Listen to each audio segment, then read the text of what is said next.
Hi, I'm Emma, she, her.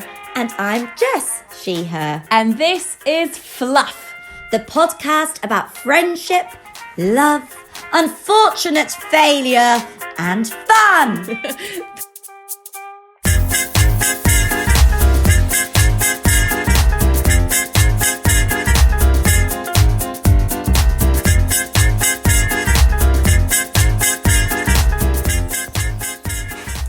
Can I just say I'm so parched? Parched? Yeah, I've just been having this drink by my side for 5 minutes while we talk through the plan of our episode, and it's just calling to me. I mean, I've had to stop myself twice from trying to, maybe more than twice, from trying to drink it. Should we switch things up? Let's be Gemini flexible about this. Flexy. What are we drinking for this episode? So our episode is about astrology. Woo! Our be-all and end-all. Yeah. And so this cocktail made my very self, but Emma also suggested an ingredient, which is great. Yeah. So it's called Guide Me to the Moon. Guide me to the moon. Let me sleep among the stars. Play, isn't it? Play among the stars. Oh, I prefer to play. I'm not a big fan of the sleep. But the ingredients are, in each glass, 50 mils of gin. Yeah. 25 mils of Chambord, which is like a blackberry liqueur. And I put in some fresh lemon juice and I shook that up with ice to get it all nice and chill. And then we've topped it up with a tea, which Emma suggested, like an iced tea called Exotic Love.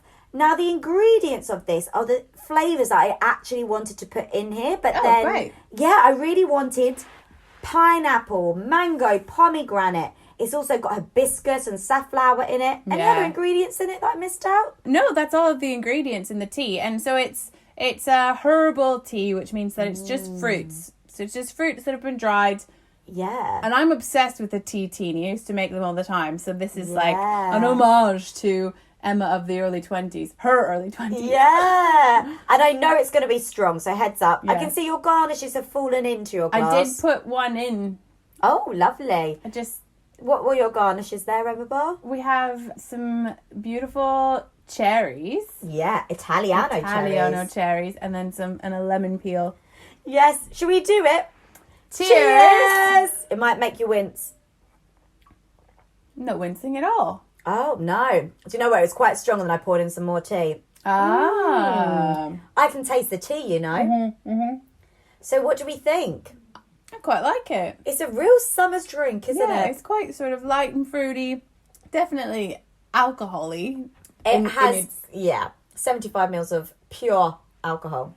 Yummy. Well, the last episode had 4% cans. Yeah, so we've got to balance out our week somehow. Yummy. It's really fresh, podcast listeners. So do consider, if you've got any just fresh tea, that you can just use that as a mixer for anything. And I really would suggest it because what's nice about it as opposed to juice is that juice is full of sugars and sort of parts of the fruit itself, whereas this is literally just tea flavor, like fruit flavor soaked in water. Yeah. So it's a much lighter drink. So you can drink more of it. But strong flavour. Yeah, exactly. Yeah, I don't like it when the gin is watered down too much. Lovely. Well, we're going to post the recipe for this on our Instagram feed. Tasty. Today we're talking about astrology. Yay! Which we love. There are a lot of haters out there on astrology. So we try to pick topics that cater to everyone, but we think that everyone can learn a little bit more about astrology before you diss it.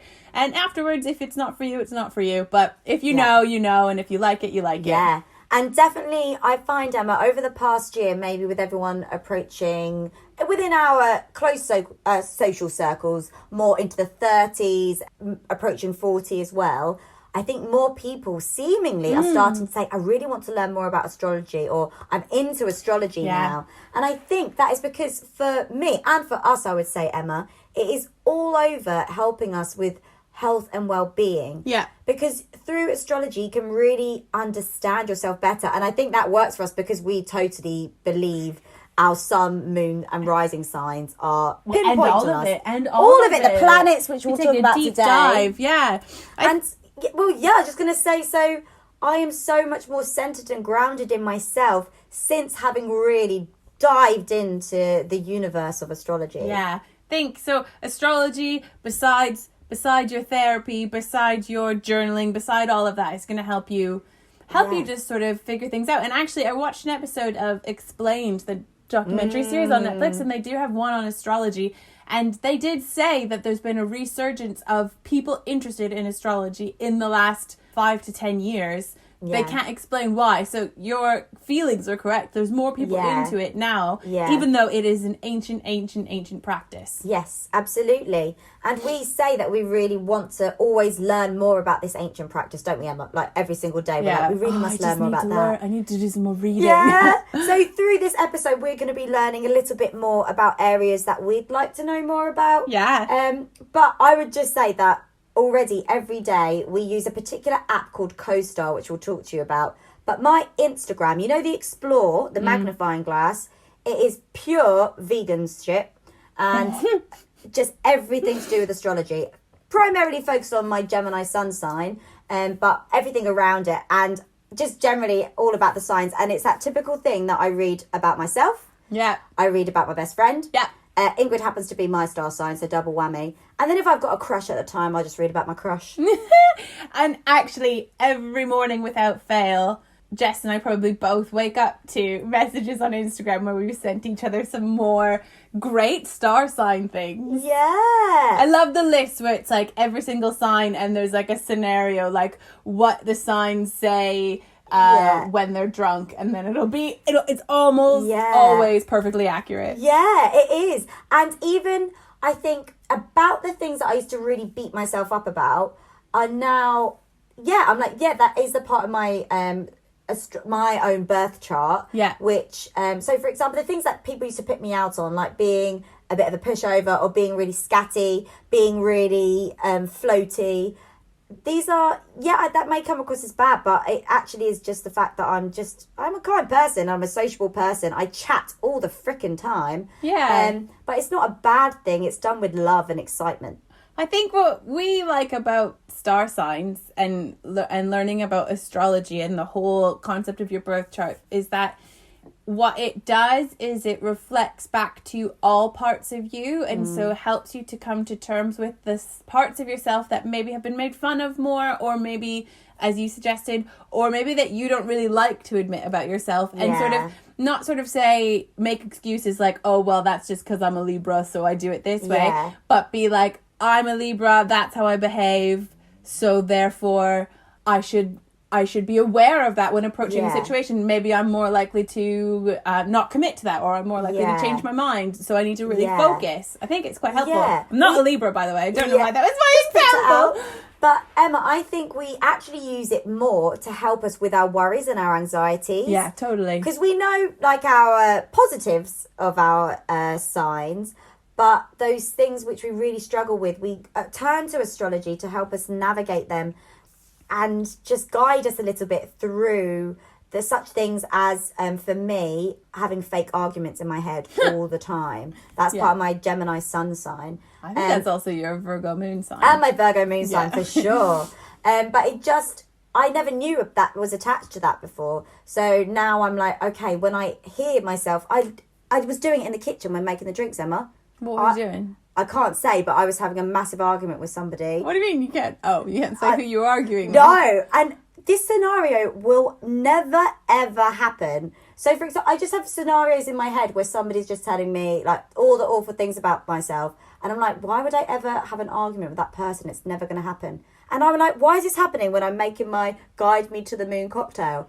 But my brain just automatically does it. And then I have to acknowledge it, go, Jess, what are you doing? That's a fake argument. It's never going to happen. But now I know.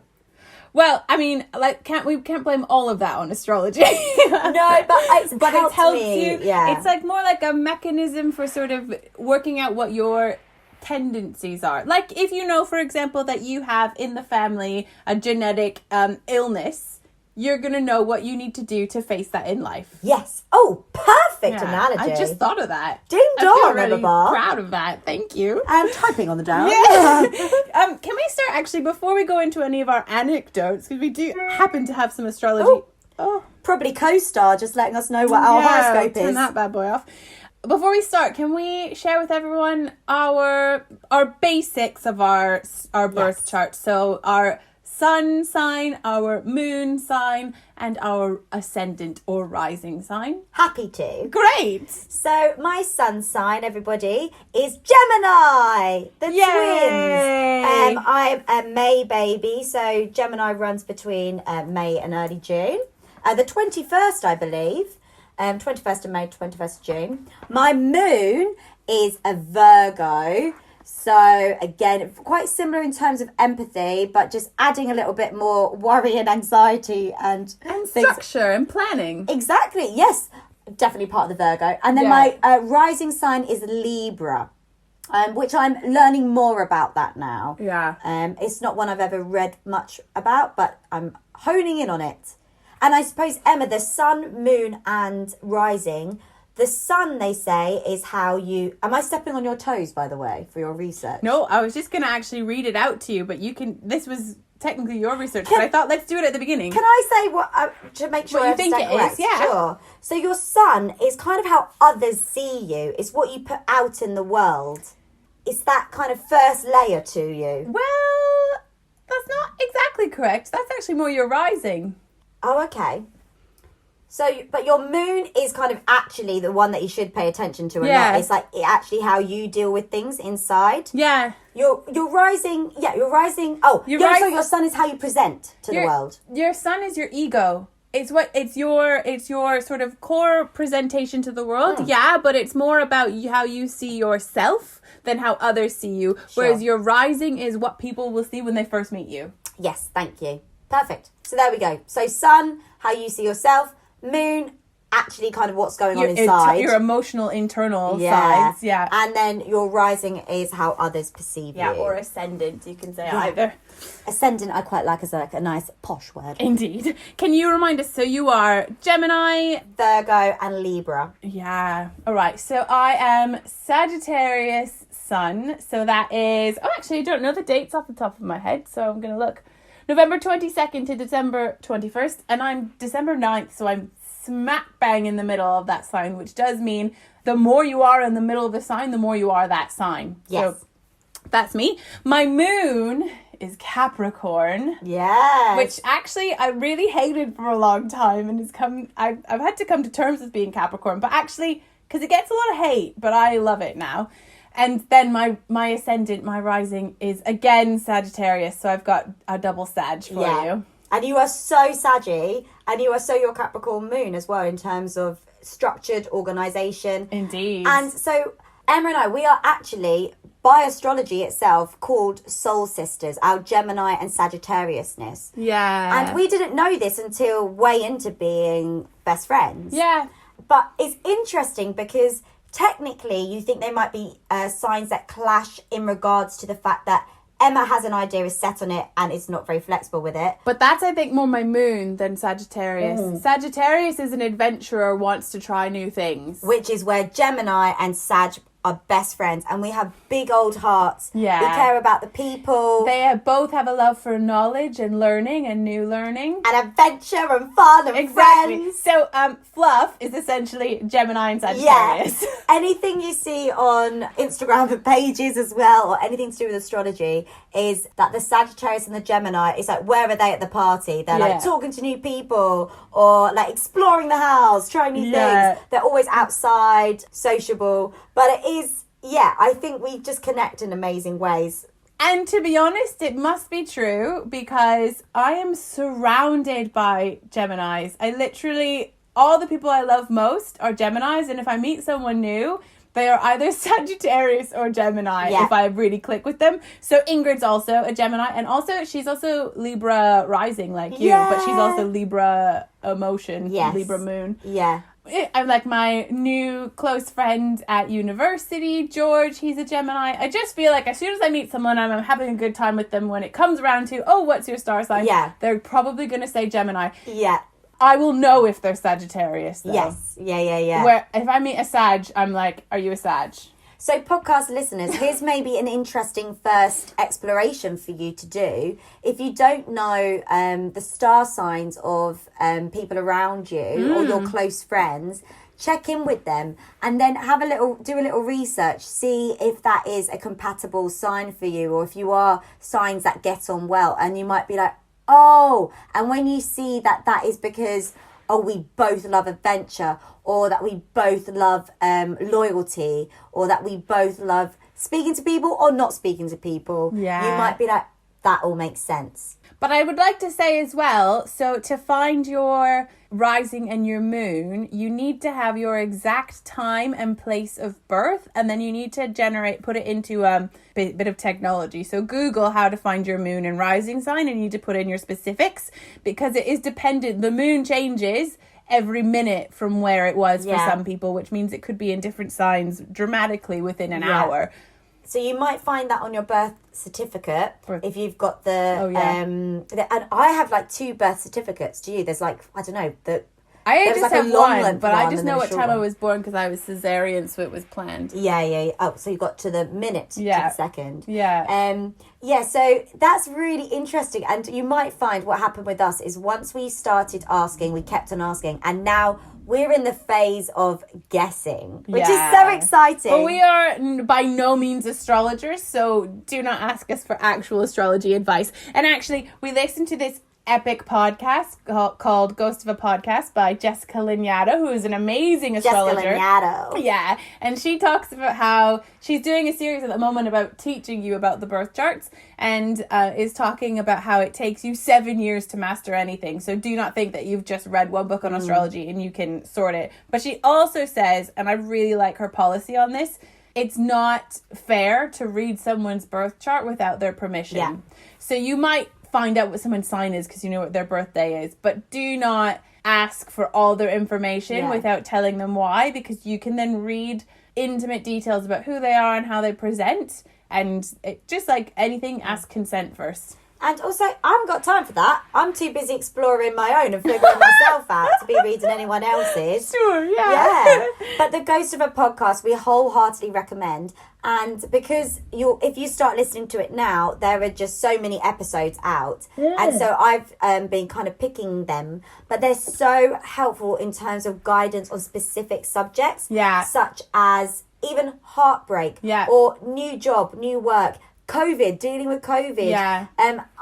There's lots around actually the subject of food and relationships to food. Yeah. Which when listening to them, I was like, I wish I'd heard this 10 years ago. She just every week, because also she answers a question at the beginning, and then the second half is her talking about the astrology of that week, which is incredible because when she's speaking about, you'll be feeling this might happen, everyone watch out for this, here's how you need to get around this, it's like, oh my god, that is exactly the week I've had. Yeah, it's so good, and we love her. And you can write with your questions into her and hopefully she'll respond, but she's busy. She's a busy girl. I have written in 2 questions now and I've not had a reply yet, but maybe she'll listen to Fluff and get back to us. Exactly. And so, I'd be really curious to hear, listeners. We know very much the kind of excited Gemini Sagittarius, but we'd really like to hear about any strong relationships you have. So us 3, by now you might know, is Emma, myself and Ingrid, Emma's wife. We call ourselves the 2 Gems and a Sag, because me and Ingrid are Geminis. And podcast listeners, for so many years, I have been asked multiple times, even when at work by my bosses, are you high? Are you? And I'm like, no! I am genuinely just so excited by people, by work, by creativity, that I am just buzzing. Yeah. Don't get me wrong, I get home and then I am shattered, and please leave me in my bath with my incense just to be by myself and calm down. Yeah. Otherwise I can't sleep. And some lipstick and a boomerang.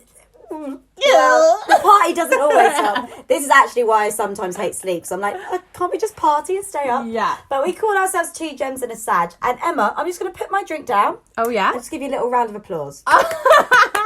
Because poor Emma, with 2 Geminis so we're all excited. So we all get an idea and we're all there for it. But then 2 members of the party might take it a bit too far. It's not even taking it too far. It's just that, so we get excited about this crazy adventure idea that we've all just had and we're all going to go on it. And we start on that adventure, and then the Geminis are like, oh, but what about this adventure? And what about this? And they're going off in different directions. And I've invested all of my love and energy in the original idea. I've worn the correct outfit, the correct makeup, the correct footwear, and they are gone. And that's fine. And I need to be more flexible. And some of that's my moon chatting. Some of that is like, I invested in this. What you doing? Yeah. You have lost us on some occasions. I have lost you on many occasions. And sometimes we'll be having a conversation and somehow they will both just, where we're talking about something we want to do, and then they both are just on a different planet and they've both gone there without questioning. So an example of this with Ingrid, not so much with Jess, although it's equally as bad with her, is we'll go on holiday somewhere. Like last year we went for a weekend to Utrecht in Holland, where she was actually working and I just came to stay, and we loved it. We had such an amazing weekend, and the whole weekend she's painting this picture of, I could actually work here, I've been given job offers, let's move here after I finish my program, blah, blah, blah. So by Sunday night, Emma, 100% moving. We're moving there. We've decided, basically. We've had this conversation. She's like, yeah, let's do it. I've already talked to the people. 1 week later, she's sending me different things in a different country saying, well, what about this? This looks really great. I'm blah, blah, blah, blah. And I'm like, but what? I thought we just agreed on something. It's very hard because I feel like it's the main times it happens is when I'm invested in a plan that's filling my need for adventure. And therefore I've spent so much time imagining it. I would say that, I mean, I am so happy that you married Ingrid because she's just my absolute joy to be around, because we make plans together and then we're so excited, and then if Ingrid has another idea then I'm already with it because that sounds more exciting. Jess doesn't even know what Ingrid's gonna say and she'll be like, yeah, give it to me. What? I'm here for it. But Emma, I just remembered on Saturday just gone. Yeah. So Emma was having a really good catch up with your brother, which we should respect. We should respect this. So we were all on FaceTime. We were all in the conversation. And I haven't spoken to my family in a couple weeks, actually, for other reasons, but we've been busy and I hadn't actually had a catch up with my family. So everyone in the flat knows that Emma needs to catch up with her whole family this weekend, is the other background. So we all are on camera, and Ingrid sprayed me with water first. And then I had to get my retaliation. And then before we know it, we're in a completely different part of the room, throwing stuff at each other, shouting at each other, making so much noise, filming it all. Ingrid did it first! Because they wanted it filmed. And I had to turn to them and say, can you please respect that I'm speaking to my brother with that voice? Like teacher angry voice. We always get the Emma voice, just like, will you two stop? What are you two doing? Then sometimes we put our tails between the legs. But it just, I don't know, there's this energy where it just escalates so quickly and fast. And we're like, oh God, where did we end up? You feed off each other. And that's also your Libra risings speaking to each other there as well. Yeah. But that's why I am now in a position where... As I'm dancing as we talk. The astrology symbol. It's the Geminis together. What is your astrology symbol with your arms? I don't know if I can do it. But, the arrow. Everyone, please create your zodiac sun sign, star sign. That. Yeah, I see it. But I just don't have enough arm. It's kind of that. I think the gin's gone to our head and we're now making movements with our arms. For a podcast. But, what was I going to say? But yes, so in romantic relationships, so my ex was a Gemini, which actually was great, but it did mean that we were constantly on the go-go. But I am now I'm an air sign, so Gemini's air, floaty flu, and says things like floaty flu. But I'm looking for a nice earth sign maybe now. Something to ground me. But also to speak to your core, which is earth. And my core is earth as well. Exactly. So you can kind of balance each other out. So therefore, I might, if my potential lover, my little earth lover, if she might be earthy ooh, I might bring out the excitement in her if she's maybe like quite a bit calmer, a bit more grounded. Well, there's different versions of the earths there as are. well. There's like Capricorn earth, which is like get shit done. Yes. like material, here and now, get it, Yeah. here we are. Yes. Actually, I don't think I gel well. I don't know if you would be. I can't do but Capricorn. although that's like who I am a bit, so But blends somehow. yeah.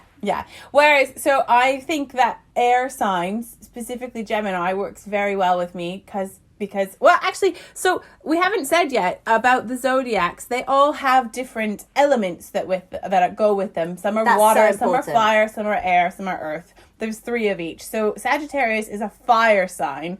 And I am very fire. I always think I know best, and if you cross me, you're on fire. But that's why I work quite well with an air sign, because they fuel my fire. Yeah. So, in fact, Ingrid and I have a tattoo plan to get a hot air balloon Yeah, on so us, good. which goes, because I've got another astrology tattoo. So basically, I discovered this. I got into astrology after my breakup. Yeah. And I was doing a workshop. I was co-facilitating, but it was a guest person in, so I didn't know what they were doing. And they did a whole workshop on the elements and ended up bringing astrology into it. And was like, we were doing movements where we were like the elements. And they were like, which speaks most to you? And I was like, fire. And they were like, oh, what's your sign? It was Sagittarius. And I hadn't realized this before. I didn't know this. I was like, oh my God, that explains everything. Oh my God. And my ex, I have a bit of a sore spot for Libras because that was what my ex was. But now I'm connected to 2 people with quite a bit of Libra in their charts. Which is so funny which is again. And that's also an air sign. So that was obviously just a different air sign that didn't sort of, well, that was the person that didn't gel with me, not the sign. Yeah. But I went on a holiday right after that workshop, and I got my sign tattooed on the back of my leg with fire all around it. Yes. It's so good. It's such a cool tattoo. I love it though. Oh, we'll put a photo on our Insta story. Oh, all right. Yeah. Show it And off again. Emma, off of that, can we please introduce this amazing book just about blending with people? 'Cause Sure. So Emma and I have this book. I mean, Emma has this book and I read it. Emma and I. I live in the same house now. Although, do you know what's funny? Because you've just said that. But when I bought it, Ingrid is a bit sometimes hard on me about A, my spending, and B, my love of astrology. And it wasn't a cheap book. And when I bought it, she said, why do you need this? And I said, Jess and I need it. Thank you. Because when I went through my breakup, I was reading this like no other. And then when I got crushes, I was reading it like no other for work. So it's called The Astrology of You and Me. Yeah. By Gary Goldschneider. And it's how to understand and improve every relationship in your life.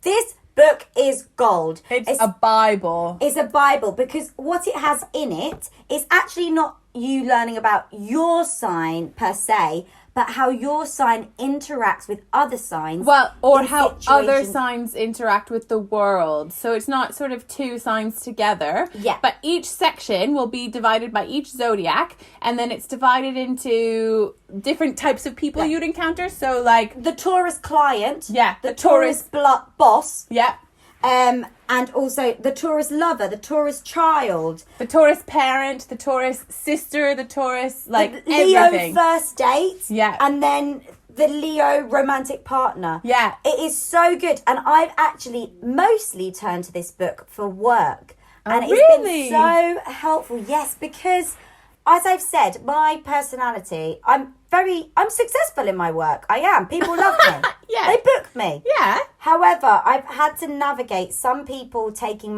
what I would say is my Gemini-ness, which is like, yay! Yeah. Which is how I approach most situations. Yeah.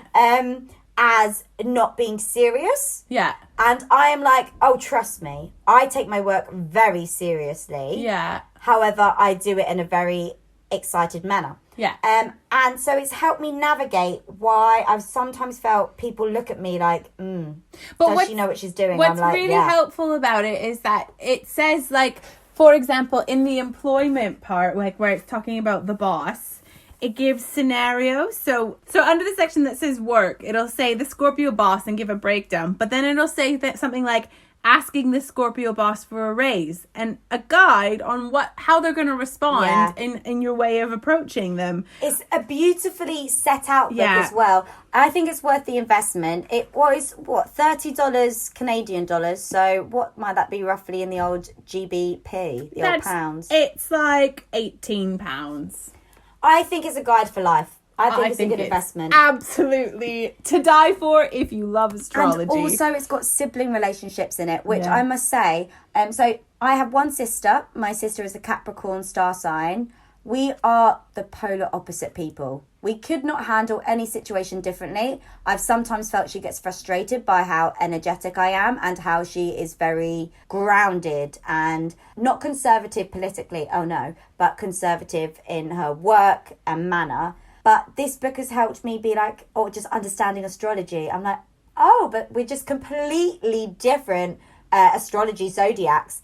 And then you just a bit to learn about it. And now I feel that my approach to her is not, we're completely different people. It's just, you're a Capricorn, I'm this, and this is how we navigate this relationship. Yeah, and exactly. So I have a great relationship with her. Yeah, I think it just helps you to better sort of accept people and accept yourself.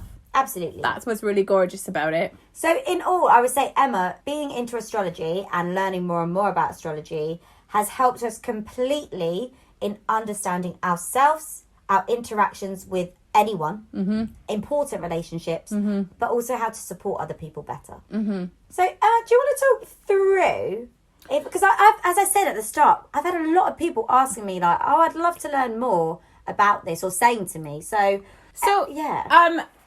We've done a lot of research. It's not necessarily, you're not going to go away from this saying, I can now read birth charts. In fact, we weren't going away from that because it's so complicated.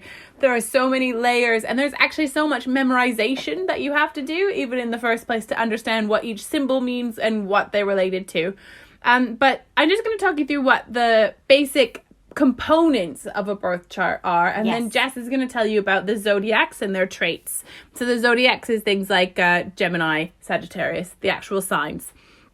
So as we said, we have our sun or star sign, which is your ego. Then you have the moon, which is your emotions, and your ascendant, which is which is how you present to others. And those are the sort of key components of your birth chart. Those are the first things that people look at, but they do not make up all of you. There's a lot missing if you just look at those things.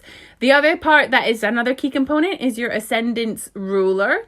So the ascendant is not associated with a planet, and so you need to look at the planet that is ruling it in the birth chart in order to understand how your ascendant interacts with the rest of it. But we're going to go into that. So components of your birth chart, another thing that you'll immediately notice is things to do with the planets. So the chart is sort of like a snapshot of the sky the moment you were born. So cool. It could also be called your natal chart, so birth natal.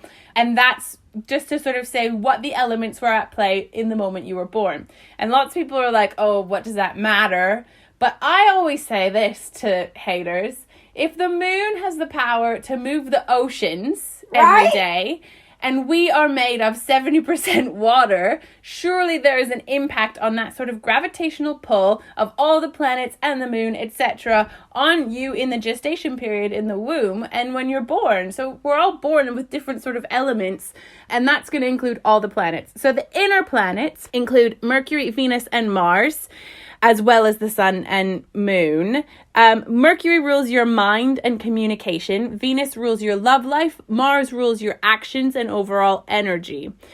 So these are often sometimes called the personal planets. They're very much about you, and that's because they rotate the sun faster than Earth. So you have a lot of transitions of those in a year. So if you've ever heard Mercury retrograde, that's when it's moving back away from the planet. And that's because the Mercury is about the mind and communication. The reason things go to shit during Mercury retrograde is because no one can communicate. Yeah. And can I share off of that, Emma? Yeah. That the Venus is about to come into Gemini. And so that means, which is particularly tough because we are living in the time of COVID right now. Yeah. Gemini needs touch, affection, closeness, reassurance. So we're entering into Gemini now with Venus. So everyone is going to be experiencing needing a bit more closer contact. Yeah, interesting. So the planets obviously are changing every day. So it's your birth chart is looking at where they were and what your makeup is, but every day everyone is still affected by the current astrology. Then you come to your outer planets, which are so much farther away that they tend to apply to your generation instead of you as an individual.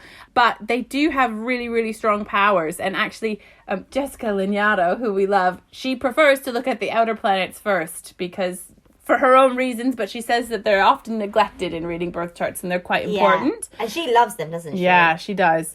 So Jupiter, Saturn, Uranus and Neptune, and Pluto, obviously, still a planet according to astrology. Jupiter rules luck and progress. Saturn rules your fears and your discipline, self-discipline. Uranus rules change. Neptune rules your dreams and how you heal. And Pluto rules your power and transformation. And these, as I said, are generational. So there often will be some sort of, there'll be moments in your life where everyone you know of your age is going through the same thing. And that's because Saturn is in the same place for all of you. And you can, so how can we access this in like a neat, compact way? I'm not even done though. I'm not even done. Hold on. So that's just the planets. There's so many components. I'm not going to read all of these to you because I think it's going to blow your mind. But to properly read the birth chart, you also need to know the houses. So the houses are where something is being played out. A natal chart has 12 houses. Each represents a different area of an individual's life. So each of the houses also have traits. Then you need to know, you also know your planets, which I just said. Then you need to know the signs, which Jess is going to explain to you. But the signs tell you how something is playing out, whereas the houses tell you where something is playing out.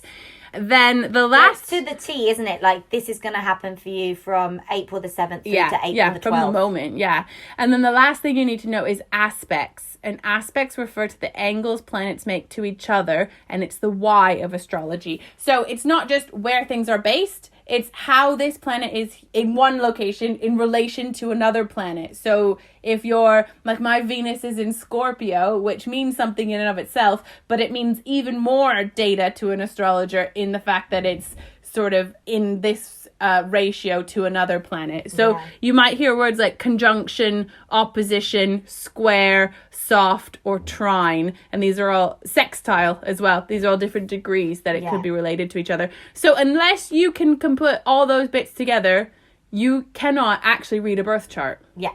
You cannot pick and choose components. So much to study. So much learning to be done. And Emma, if podcast listeners are now like, whoa, that is a lot of stuff for me to look at. Yeah. Well, we would like to suggest an incredible app that you can get on your phone called CoStar. C-O-Star. This app, if you have access to the exact time and place of your birth, as we said, you put it into the app and in such a user-friendly and clear manner, it will present your birth chart. Well, it will present a simplified version of your birth chart because it does it in a graph instead of in the circle. Yes. So it's not your actual chart. An astrologer can't read that. But it's a very helpful one for you to just access, get to know it, get familiar with these words. Yeah. And in not an overwhelming way, because it is just short statements kind of every day about where everything is. And you can just read it. And it gives such things as be polite to yourself today. And that could be all you look at. If you want to then click on it, you can see just kind of where everything is and why you should be polite to yourself today. Yeah. And then, if you really want to, you can link up with your friends and you can see the relationship between each other. Yeah. Which is so nice for Emma and I. Yeah, like particularly like being in quarantine even more. But even when apart, like it might just be saying that Emma handles everything like to the T or like in a direct way. Whereas Jessica, you like to float around the subject. And it might say, Emma needs a bit more support today, or Jess needs a bit more support today. Yeah. Why didn't you check in with them about this? Yeah. Ask them how they're feeling today. And I would say 9.8 times out of 10, it is accurate. It's so accurate. And it also breaks down every day into how you are spiritually feeling, how you are feeling in yourself, sex and love. And I cannot tell you, on the days where I look back on it and I'm like, I am so abandoned, then it's like you had a bit of trouble in sex and love today. Yeah. Or the day that I'm feeling a bit like I really handled that well, then it'll be like you had a lot of power within yourself today. I'm like, oh my God. Yeah. Yes, I did. It's incredible, isn't it? But the sort of step one of getting into astrology, we've talked a lot about our star signs, our sun signs, but you as a listener might not actually know what any of them mean and what the traits are. So Jess has done some research, and Jess, can you explain to us the date so people can identify it, but also what does it mean to be any of the signs? Absolutely. And I'm going to give you the months that these occur in. Okay. There are 12 zodiac signs, and I'm just going to read through each one with the date that they happen, the strengths of this zodiac sign, and what might be your challenges, okay? So generally everything will start with Aries, which happens from March the 21st to April the 20th. A very powerful sign is the Aries. Lots of Hollywood actors are in this. Your strengths: courageous, determined, confident, optimistic, honest, passionate. Challenges might be you're a bit short-tempered, little bit impatient, little bit aggressive maybe, sometimes moody. And a fire sign. And a fire sign, absolutely. Moving into the Taurus, which happens from April the 21st to May the 21st. So we are currently in Taurus zodiac season. Strengths: I love a Taurus. Reliable, patient, practical, devoted, and stable. Challenges: bit possessive, bit stubborn, bit uncompromising. Moving into the Gemini, May the 22nd to June the 21st. Strengths: affectionate, curious, adaptable, ability to learn quickly and change ideas. Challenges: nervous, inconsistent, indecisive. Wholeheartedly agree. Air sign. Air sign. And sorry, Taurus was an earth. Cancer. We are moving into June the 22nd to July the 22nd. Cancers: highly imaginative, loyal, emotional, sympathetic. Some challenges might be pessimistic, manipulative, insecure, suspicious. And Cancer is a water sign. Moving into Leo. Leo, July the 23rd to August the 23rd. Strengths: creative, passionate, generous, warm-hearted and cheerful. Challenges: arrogant, stubborn, a little bit self-centered, a little bit lazy, inflexible. And Leo is a fire sign. I know someone who's a triple Leo. Oh my gosh, what are they like? They're amazing. They're very like, hello, here I am, but in a lovely, lovely, amazing way. I think they possibly listen to the podcast, so shout out to them. Wow. I met a triple Gemini once and I thought I was going to explode with excitement. We actually decided we couldn't be friends. It was a bit too much. Virgo. Oh, Virgos, big shout out to you. Sorry, I'm being a bit biased here. But August the 24th to September the 22nd, Virgos. Strengths: so loyal, analytical, kind, hardworking and practical. Their challenges are worrying, overcritical of themselves and others. All work, no play. A Virgo is earth sign. Let's skip on forward, skippity-doo, to Libra. September the 23rd to October the 22nd. Strengths: cooperative, diplomatic, gracious, fair-minded and social. Challenges though: indecisive, doesn't like confrontations, might carry a grudge. A Libra is an air sign. Scorpio. Scorpio, October the 23rd to November the 21st. Resourceful, brave, passionate, stubborn, a true friend. Challenges: distrusting, jealous, secretive. This does say the word violent, but I could say violent can be also like emotions, quite intense. Of course. A Scorpio is a water sign. A water sign. Moving on to Sagittarius. November the 22nd, my darlings, to December the 21st. Generous, idealistic, great sense of humour. Challenges: impatient. Will say anything, no matter how undiplomatic. Sagittarius is. Is that the two? That's my only weaknesses. It was a very long one there. Oh, promises more than can deliver. Oh, also true. Also true. Saggy is fire. Moving into the old Capricorn, happening from December the 22nd to January the 20th. Strengths: disciplined, self-control, good managers. This is literally my sister. Loves a clipboard, loves a pen, loves a walkie-talkie. Sister-in-law as well. Yeah, so Capricorn. Challenges, know it all. Unforgiving, condescending, expecting the worst. This is my moon. Exactly. And I did always think that my sister never agreed with what I said, or was just like, you just don't know. But she's a good manager. And Capricorn is Emma. An earth sign. Our final two for you. Oh, lovely Aquarius. January the 21st to February the 19th. Progressive, original, humanitarian. I'm sorry, I do love an Aquarius. Independent. Their challenges are temperamental, uncompromising, aloof. A bit aloof. And let's end on Pisces. If you have Pisces... What is Aquarius, though? What is Aquarius? Air. I had planned a sound effect and everything, and she skips right over me. I was so changing and quick changing. I was reading ahead.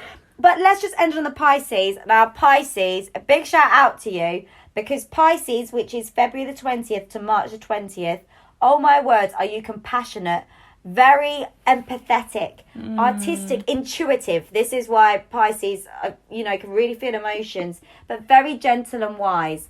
Challenges for Pisces, a bit fearful, overly trusting, sad, desire to escape reality, and therefore it can be a bit of a victim. Oh. Pisces is? Water.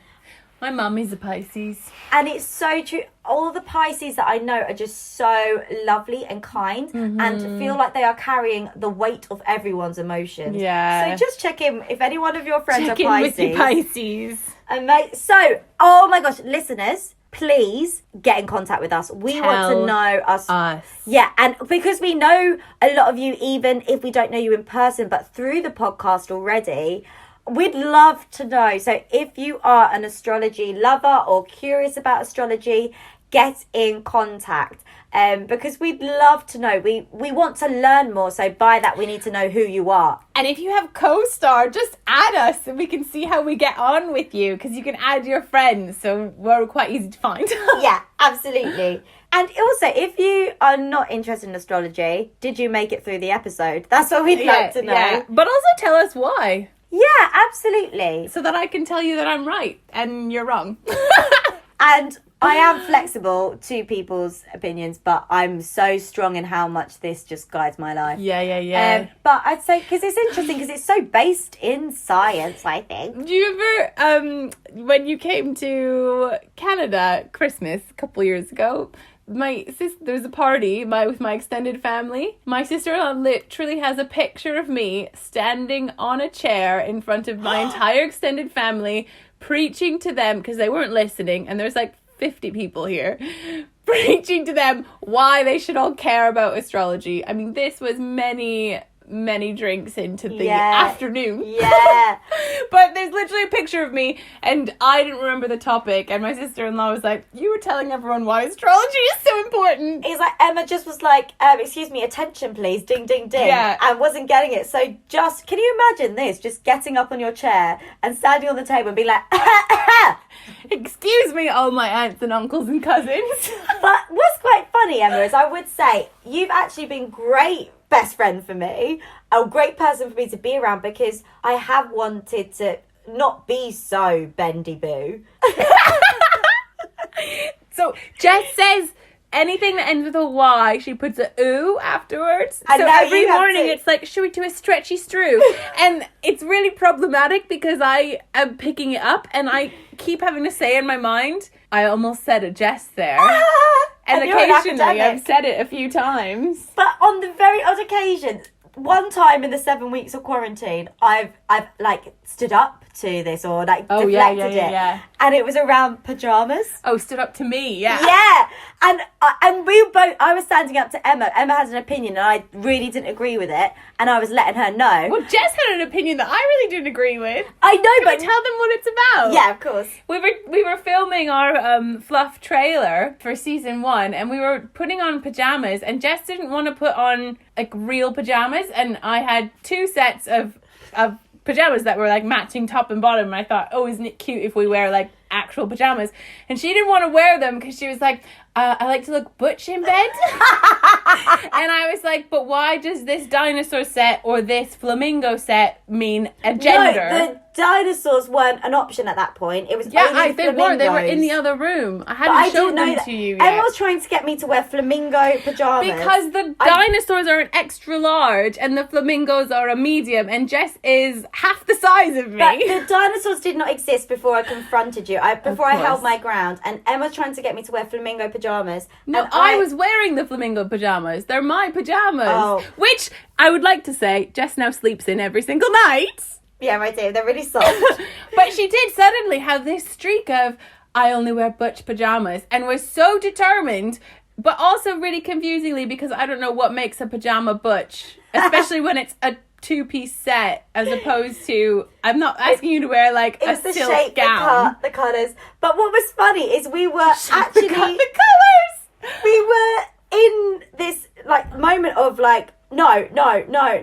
And then we just had to just go, by the way, look at us just arguing. We're like, we're having an argument. And I was like, Emma, I'm standing my ground. Yeah. And it's clearly not gone because I don't think we can talk about it anymore. Because then Emma actually really got like, oh, Jess is like not moving. She's standing on her ground, and it was really strange. Yeah.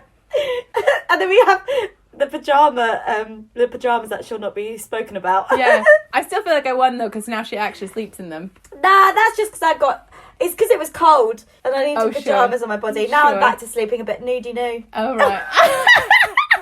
Exhibit A. And that's why I didn't get an interview this week, because I say stuff like that. Yeah. Should we finishy foo? All right, poddy poo listeners. It's time to go.